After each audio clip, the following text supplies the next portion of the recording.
I too needed a tutorial on semiconductors. Every javelin weapon that we've heard about contains hundreds of semiconductor chips. Every Stinger has hundreds of chips. If you're waiting for your car to be delivered to your dealer, it's because of a shortage of chips.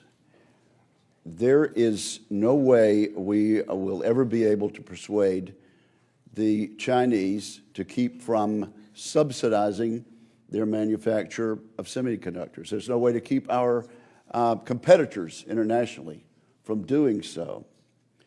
And so unless we want to be stuck at 12% of the manufacture of chips around the world, we need to do what the Senate has indeed done over the last year and a half, and what we did today in moving this bill over to the House of Representatives. I have every hope that it will pass. We certainly need it to pass. So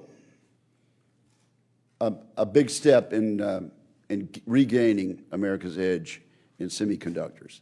But also, as Chair Cantwell said, there's another aspect of it that involves moving the National Science Foundation research from being primarily directed to 5 wealthy states to the EPSCoR program, moving that EPSCoR program from 13% to 20% of the NSF research.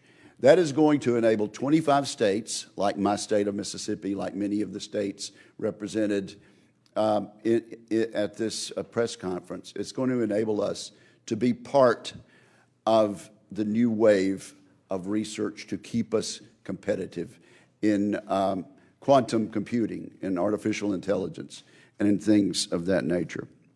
Now, let me say something about bipartisanship.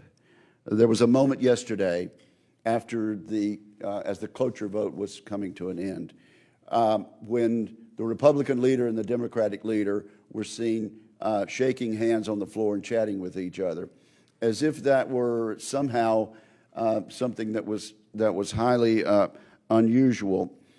We move this Senate on bipartisanship, and certainly that's been the case with Senator Cantwell and me. I can tell you the President of the United States, Joe Biden, is celebrating at this moment with this victory. Gina Raimondo, my good friend and the Secretary of Commerce, is celebrating. The White House is happy about this. But there are officials from the Trump administration that are also ecstatic about what we have done. And I'm just going to take the opportunity to quote 3 of them.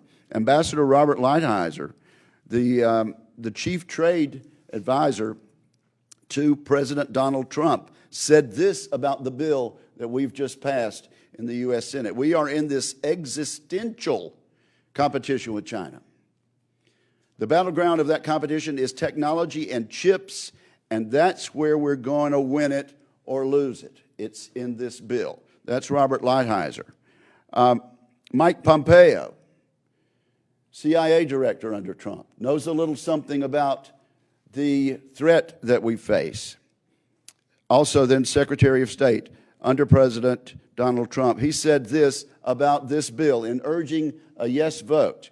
Congress must pass the CHIPS Act for both our national and economic security. We have to become less dependent on China for critical technologies. And this is how we do it, says Mike Pompeo of the Trump administration. And Robert O'Brien, President Trump's national security advisor, says America needs this legislation today. We do need it today, and we're going to get it in a week or so, send it to the president's desk.